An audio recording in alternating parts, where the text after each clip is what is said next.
बिस्मिल्लाहिर्रहमानिर्रहीम। अस्सलाम वालेकुम। खेलों की खबरों पर तबसरों और तज्जियों से स्कोर के एक और प्रोग्राम के साथ सैयद याह्या हुसैनी आपकी खिदमत में हाजिर है। पाकिस्तान सुपर लीग सीज़न 10 में लाहौर कलंदर ने पहले एलिमिनेटर में अपने रिवायती हरीफ कराची किंग्स को 6 विकेट से शिकस्त देकर दूसरे एलिमिनेटर के लिए कर लिया है क्वालिफाई। लेकिन लाहौर कलंदर की ये कामयाबी जहां एक तरफ फ़खर जमान और अब्दुल्ला शफीक की मरहून मेहनत रही, वहीं लाहौर कलंदर के बॉलर्स और फील्डर ने खुद को इवेंट से बाहर करने में कोई कसर नहीं छोड़ी थी।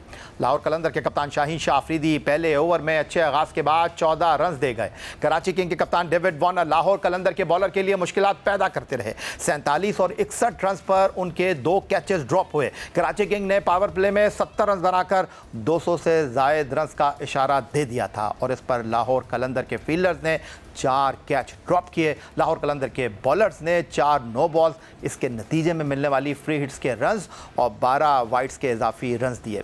तहम इस नाक़िस फील्डिंग के बावजूद लाहौर कलंदर के बॉलर्स ने आखिरी ओवर्स में अपना किरदार बेहतर अंदाज में अदा किया। हारिस रऊफ ने 3 विकेटें हासिल की, जबकि मोहम्मद नईम ने अपने 3 ओवर्स में सिर्फ 15 रन दिए। अगरचे दोनों ने खुद भी कैच छोड़े और उनकी बॉलिंग पर भी कैचेस ज़ाया हुए। कराची किंग्स में वार्नर ही 75 रन बनाकर नुमाया रहे। बकिया बल्लेबाज अपना हिस्सा ना डाल सके और सूरत हाल 8 विकेट पर 190 रन तक पहुंची। कदाफी स्टेडियम पर पहला एलिमिनेटर जिस पिच पर खेला गया वहां 200 रन बनाना मुश्किल ना था, लेकिन अहम मैचों में हदफ हासिल करना आसान नहीं होता। लेकिन जब टीम में फ़खर जमान जैसा ओपनर हो तो टीम मैनेजमेंट और कप्तान भी ड्रेसिंग रूम में परेशान होने के बजाय पुरसुकून होते हैं। फ़खर ने एक बार फिर अपनी शानदार फॉर्म का मुजाहरा करते हुए 28 गेंदों पर 47 रन बनाए और कलंदर्स को ताक़ुब का बेहतरीन मौका फराहम किया। उनके 38 रन बाउंड्री से आए और उनका स्ट्राइक रेट 167.85 रहा। लेकिन फ़खर के उरूज के दौरान उनके साथी बल्लेबाज जारहाना अंदाज में ना खेल सके। एक वक्त ऐसा लगा जब कलंदर फ़खर की इनिंग का फ़ायदा ना उठा सकेंगे। उनकी इनिंग के बावजूद टीम का रन रेट मतलूबा 10 रन फी ओवर रहा। यहीं से अब्दुल्ला शफीक का किरदार शुरू हुआ।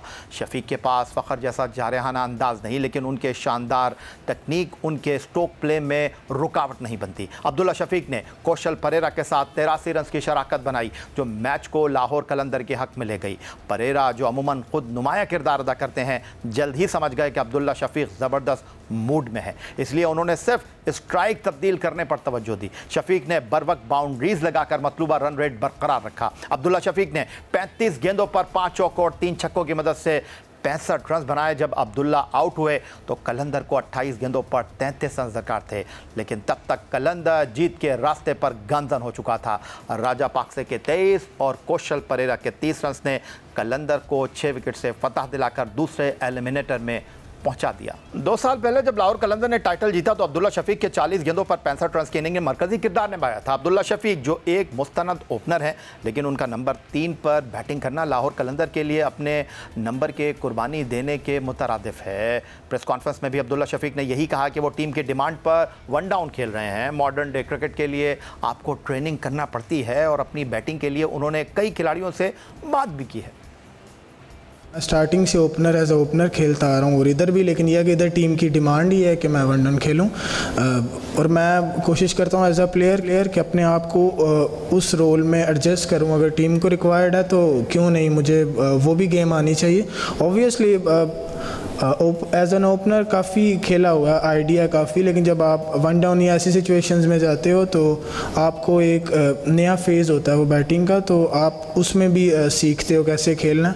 तो होपफुली मुझे उस चीज़ का भी अच्छी अंडरस्टैंडिंग हो रही है, जो कि मुझे मेरी नॉर्मल गेम में काफ़ी हेल्प करेगी आई गेस। मॉडर्न डे जो गेम चल रही है तो उसके लिहाज से आपको ट्रेन करना पड़ता है और बेसिकली ये ट्रेनिंग ज़्यादा नहीं है। मैंने कुछ प्लेयर से भी बात की है कि इसको कैसे मैं इम्प्रूव कर सकता हूँ, तो मेरे ख्याल से ये माइंडसेट की ज़्यादा बात है।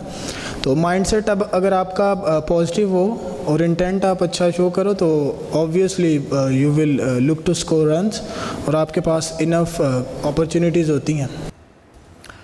21 मई को हमने अपने प्रोग्राम में chief operating officer manager Lahore Qalandar Sameen Rana से यह सवाल किया था कि कराची किंग्स ने आपको ग्रुप मैच में शिकस्त देकर प्लेऑफ से बाहर करने की कोशिश की, तो क्या अब वो एलिमिनेटर में कराची से अपनी शिकस्त का बदला लेंगे? तो इस पर समीन राना ने कहा, आप भी देखिए। मेरा सवाल ये है कि अब प्लेऑफ में आपका मुकाबला है जो है वो कराची किंग्स के साथ है, और ये वो कराची किंग्स है जिसने आपको, अगर मैं कहूँ कि टूर्नामेंट से बाहर करने का जो है वो पहला धक्का आपको दिया था, क्योंकि होम ग्राउंड पर आप उनसे हार गए थे। तो ये क्या मैं कह सकता हूँ कि बदला लेने का बेहतरीन मौका है आपके पास? देखिए, वो धक्का दिया था लेकिन अब फिर वापस आ गए, और यही कैप्टन ने भी कहा था मैच पोस्ट मैच में। कैप्टन ने यही बात की थी कि हम इनको सेमीफाइनल्स में देखेंगे। सेमीफाइनल्स तो वो नहीं खेल पाए, वो एलिमिनेटर में अब हमारे साथ खेल रहे हैं। बहुत अच्छी तरह एहसास है हमें इस बात का कि लास्ट मैच में हमारे से गलतियां हुई। हमारा एक मैच जो बिल्कुल हमारे हाथ में था वो हमारे हाथ से चला गया। इसका दुख भी है, इसका एहसास भी है। इसको मद्देनजर रखते हुए हम पूरी तरह से तैयार है। इंशाल्लाह ताला आप देखेंगे कि टीम अपना 100% देगी। और कराची को हमने कराची में बाय द वे इस सीजन में हराया भी है। तो अच्छी बात यह है कि इस पूरे सीजन को अगर आप उठा के देखें तो लाहौर ने हर टीम को हराया है, और क्वेटा से तो लाहौर हारी भी नहीं है। तो ये भी एक स्टैट है, और वही कॉन्फिडेंस है हमारे साथ। हमारी जो बैटिंग है या जो बॉलिंग है वो इस वक्त मैं समझता हूँ पूरी तरह से कॉन्फिडेंस में है। वो वेकअप कॉल जरूर था, और उस वेकअप कॉल का हमें फायदा हुआ। बांग्लादेश के खिलाफ टी20 सीरीज के लिए कौमी टीम में कम बैक करने वाले कराची किंग के फास्ट बॉलर हसन अली ने एतराफ़ किया कि वो अच्छी क्रिकेट नहीं खेल सके। प्रेस कॉन्फ्रेंस में उनका कहना था कि टीम का स्कोर अच्छा था लेकिन वो पावर प्ले में विकेटें लेने में नाकाम रहे। अब्दुल्ला शफीक ने उम्दा बल्लेबाजी की और पिच भी बैटिंग के लिए बेहतर हो गई थी। जब हम बारी ले रहे थे आई थिंक उसी हिसाब से स्कोर जो है वो काफ़ी अच्छा था और नॉकआउट मैच था, लेकिन हम लोग पावर प्ले में उस तरह विकेट्स नहीं ले सके। और आई फील के जब सेकंड बारी में नो डाउट अब्दुल्ला ने बहुत अच्छी इनिंग खेली है कि थोड़ा पिच जो है वो ट्रू हो गया है, and there is little bit lapses in the fielding as well. और मैं यही बोलूँगा कि हम लोगों ने उस तरह विकेट्स नहीं लिए, क्योंकि एक विकेट्स ऐसी चीज़ होती है जब आप विकेट्स लेते हैं तो आप जो है वो रन्स कंटेन कर सकते हैं। तो आई थिंक आज हम लोग उस तरह इतनी विकेट्स नहीं ले सकेंगे जिसकी वजह से जो है वो एंड ऑफ द डे हम जो है द टूर्नामेंट हो गए। क्वेटा ग्लैडिएटर ने पाकिस्तान सुपर लीग सीजन 10 2025 के फाइनल में जगह बना ली है, और उनके खिलाफ दूसरी टीम कौन सी होगी इसका फैसला लाहौर कलंदर और क्वालिफायर में शिकस्त खाने वाली टीम के दरमियान मैच से आज हो जाएगा। इस्लामाबाद यूनाइटेड और लाहौर कलंदर का सीजन 10 में बराबरी का मुकाबला रहा। पहले इस्लामाबाद यूनाइटेड ने लाहौर कलंदर को 8 विकेट से शिकस्त दी, और फिर ग्रुप के दूसरे मैच में लाहौर कलंदर ने इस्लामाबाद को 88 रन से शिकस्त देकर हिसाब चुकता कर दिया। अब तक होने वाले 10 सीजन में दोनों टीमें 21 मरतबा एक दूसरे का सामना कर चुकी हैं, जिसमें 10 मुकाबलों में लाहौर और 10 मैचों में ही इस्लामाबाद यूनाइटेड फाते रही। एक मैच टाई हुआ जिसे सुपर ओवर में इस्लामाबाद ने जीता। पीएसएल में सीजन 10 2025 से कबल 2022 में भी इस्लामाबाद यूनाइटेड और लाहौर कलंदर एलिमिनेटर में मुकाबला कर चुके हैं, जहां लाहौर कलंदर फाते रहा था। प्रोग्राम में वक्त हुआ एक ब्रेक का। ब्रेक से वापस लौटेंगे तो सीधा आपको लेकर चलेंगे लाहौर, जहां वीडियो लिंक पर हमारे साथ मौजूद होंगे team director, Pakistan cricket team के साबिक कप्तान, क्वेटा ग्लैडिएटर के wicket keeper Sarfaraz Ahmad.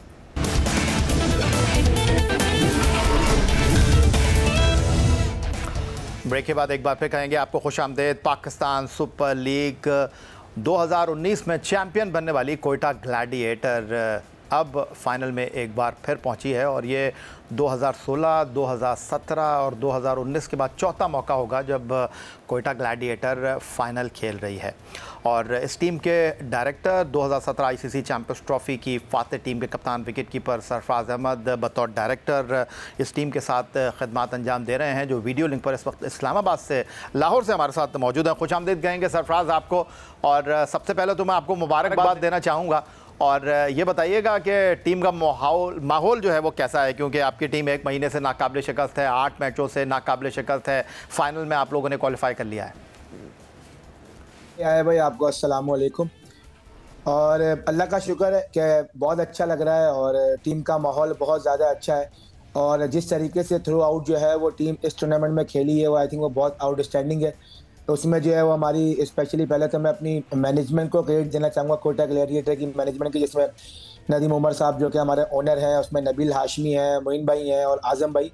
As management point of view इसलिए मैं उनका शुक्रिया अदा करना चाहूँगा क्योंकि जिस तरीके से हमारी जो पिक्स हुई इस बार, वो मुझे ऐसा लगता है क्योंकि मैं 9 साल टीम का पार्ट रहा हूँ। इस साल जो पिक्स थी वो बहुत ज़्यादा अच्छी थी, और T20 के एतबार से बहुत अच्छे प्लेयर जो है वो टीम में सिलेक्ट किए गए, जिसकी वजह से अल्लाह का शुक्र है कि टीम ने इतना ज़बरदस्त जो है वो परफॉर्म किया और हमें बहुत ज़्यादा मुश्किलात पेश आई कि हम किस कॉम्बिनेशन के साथ टीम के साथ जाएँ। जो हमारे फॉरेन प्लेयर थे वो बहुत आउटस्टैंडिंग थे और लोकल प्लेयर वो बहुत ही ज़बरदस्त जो है वो टीम के अंदर इस साल मौजूद थे। तो अल्लाह का शुक्र है कि टीम ने बहुत अच्छा परफॉर्म किया। सऊद शकील ने कैप्टनसी बहुत आउटस्टैंडिंग की और असल जो उसमें था मेन जो हमेशा होता है, हम हमेशा बात करते हैं पीएसएल में जब आपकी अपनी लीग हो रही होती है तो जो आपके लोकल प्लेयर्स होते हैं उनकी परफॉर्मेंसेस करना बहुत ज़रूरी होता है। तो अगर आप उठा के देखें जितने भी हमारे लोकल प्लेयर्स थे सबकी परफॉर्मेंस बहुत आउटस्टैंडिंग रही इस टूर्नामेंट में। ठीक हो गया। और सरफराज, टीम डायरेक्टर की हैसियत से आप खिदमत अंजाम दे रहे हैं। अमूमन ये जो डायरेक्टर का लफ्ज़ है ये फ़ुटबॉल के खेल में ज़्यादा सुना है या दीगर खेलों में, लेकिन क्रिकेट में इस खेल का जो शमूलियत है वो ज़्यादा पुरानी बात नहीं है। टीम डायरेक्टर की हैसियत से मोहम्मद हफीज़ ऑस्ट्रेलिया के दौरे पर गए थे। ये बताइए कि आपका रोल क्या है टीम डायरेक्टर की हैसियत से, ज़रा डिफ़ाइन करना चाहेंगे?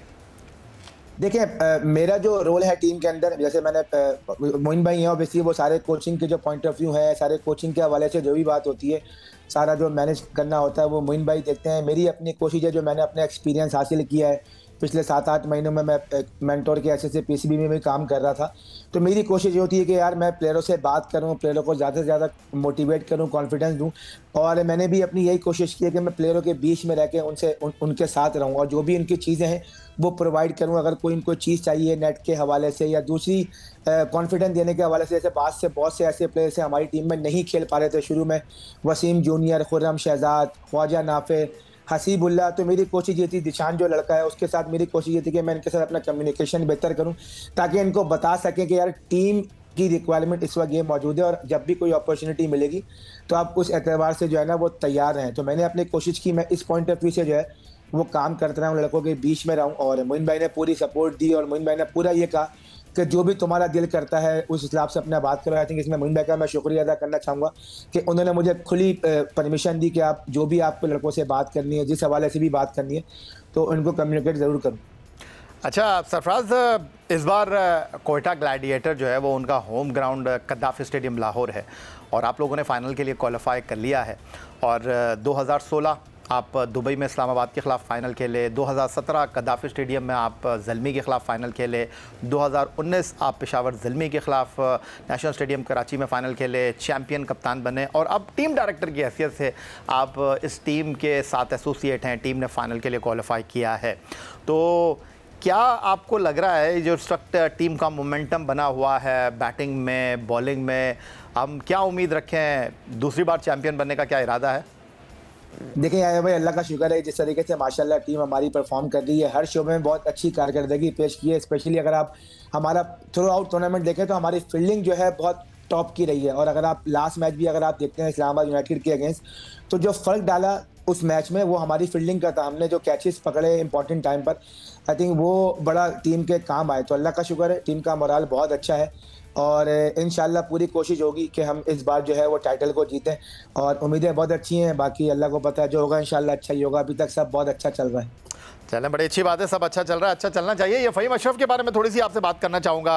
प्लाटिनम कैटेगरी में पहली बार मुंतखब हुए, इससे पहले वो इस्लामाबाद यूनाइटेड से खेलते रहे। तो जब ड्राफ्ट हो रहा था तो आप टीम के साथ थे, किसको लेना है, किसको किस कैटेगरी में रखना है, डेफिनेटली आपकी मशावरत तो शामिल होगी। ज़रा फ़हीम अशरफ का जो सिलेक्शन हुआ है उस बारे में बताएं, क्योंकि बहुत सारे लोग तनकीद कर रहे थे कि यार प्लाटिनम कैटेगरी में फ़हीम अशरफ को ले लिया और जो बैट और बॉल के साथ उन्होंने कारकर्दगी का मुजाहरा किया है वो सबके सामने।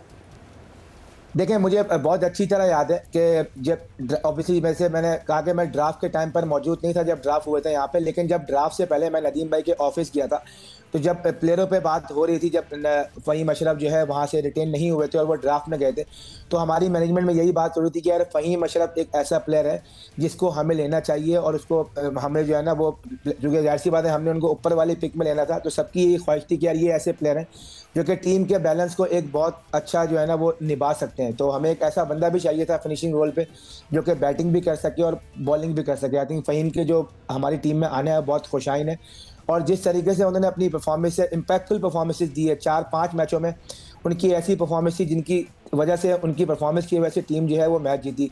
पिछला मैच आपके सामने है, 111 रन पे हमारे 5 आउट थे और चंदीमल के साथ जो उन्होंने बैटिंग की, आई थिंक वो बहुत आउटस्टैंडिंग बैटिंग है और उनके टीम में होने से कोयटा ग्लैडिएटर को इस बार जो है बहुत फ़ायदा हो रहा है।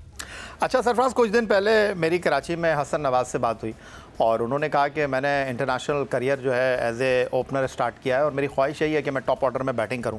But on the other side जब आपने उनको मिडल ऑर्डर में खिलाया और मिडल ऑर्डर में इब्तिदा में वो डिलीवर नहीं कर सके, लेकिन अब बड़ी रिस्पॉन्सिबिलिटी का वो मुजाहरा कर रहे हैं, बल्कि अब उनके बारे में तो ये एक आम तासुर बन गया है कि यार इसको T20 क्रिकेट में मिडल ऑर्डर में ही खिलाया जाए।